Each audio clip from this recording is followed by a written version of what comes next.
Alright, in this quick video, we're going to be talking about sealing your vinyls for outdoor use. So first, I want to note here that if you are not placing your wood signs that have either permanent or iron-on vinyl on them, if you're not placing them in elements or heat or moisture, there is no reason to seal ultimately.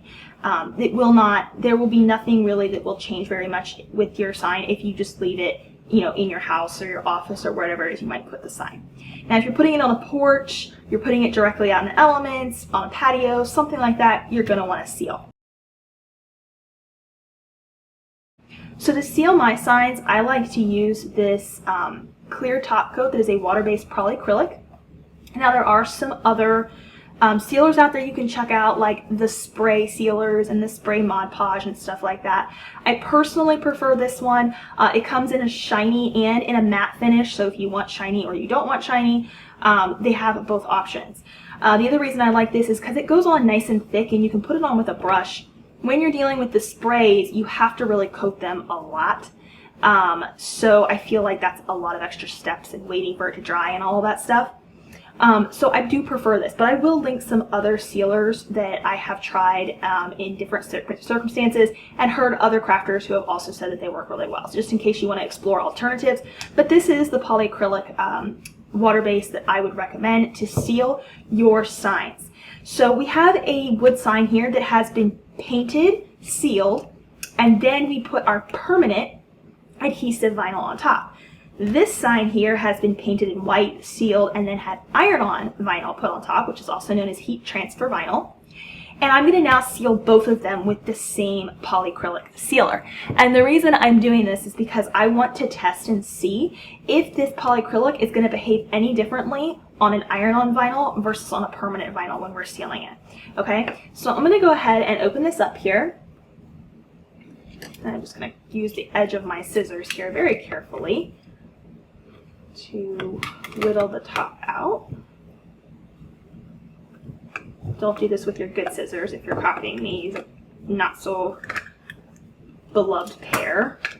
And I'm just using a regular paintbrush here, and we're going to dip it in here. You don't really need to shake or stir. You can stir a little bit, but you don't really need to shake or anything.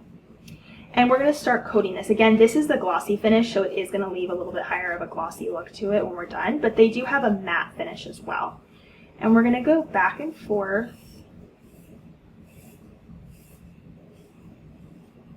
And you want to do this in thin coats, okay? So if you're planning to put this somewhere in direct elements, I recommend 2 to 3 coats for best results. Make sure you let each coat dry for at least an hour in between coats so that everything is, having a chance to fully dry before moving on to the next coat. So nice thin coats, 2 to 3 coats if you're putting it outside, okay? And that's going to allow it to stay in good shape for much, much longer.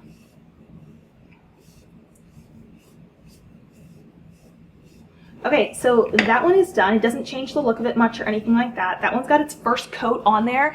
I'm going to coat this one next. This is the iron-on, also known as heat transfer vinyl. And this is my white sign, so you don't see it going on quite as much because it's not as dark of a contrast there.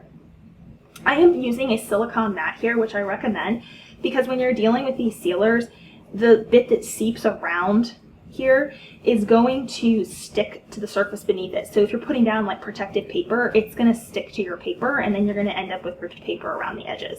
Whereas if you use a silicone mat, it lifts right up and you have no problems whatsoever keeping it in its original condition and not dealing with torn edge paper because things got sticky with the sealer. Alright, so that's our first coat on there. I'm going to let this dry for about 45 minutes to an hour, and then I will do another coat on this.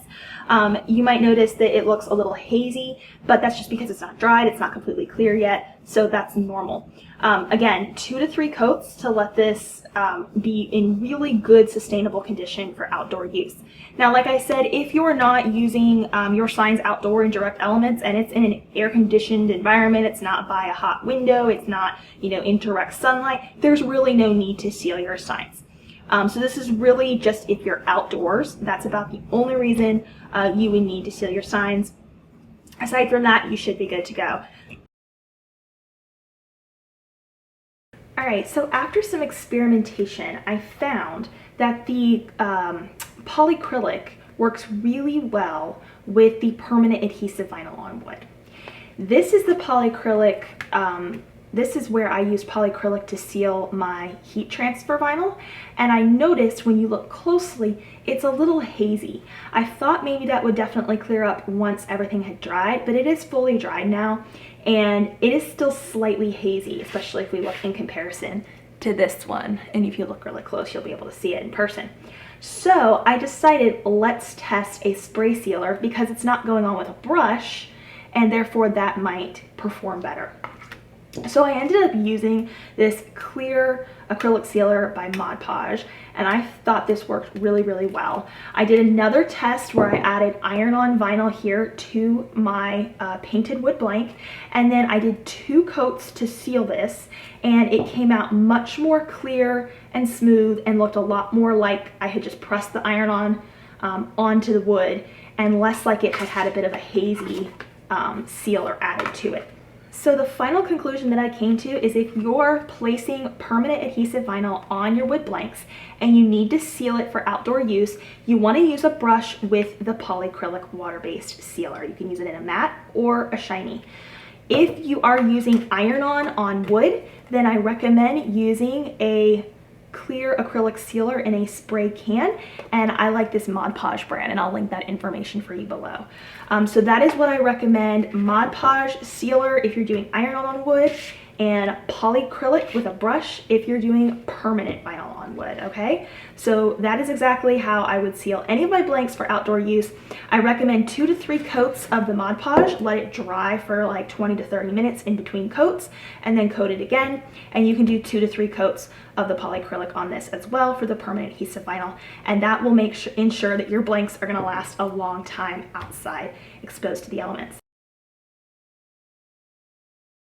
Now, if you would like more help learning how to prep your wood blanks with paint and sealer, how to apply both permanent adhesive and iron-on vinyl to your wood blanks, then I want you to check out all of the links below in the video description. I've done sort of a series on them where I go in depth of different ways that I do things in order to apply the final result either with permanent vinyl or with iron-on vinyl, kind of go into the pros and cons of both, and then of course how to prep your wood blanks. So if you want to get the unfinished wood blanks and then paint them in any color you want, I have a whole other separate video on that, so make sure you visit that below.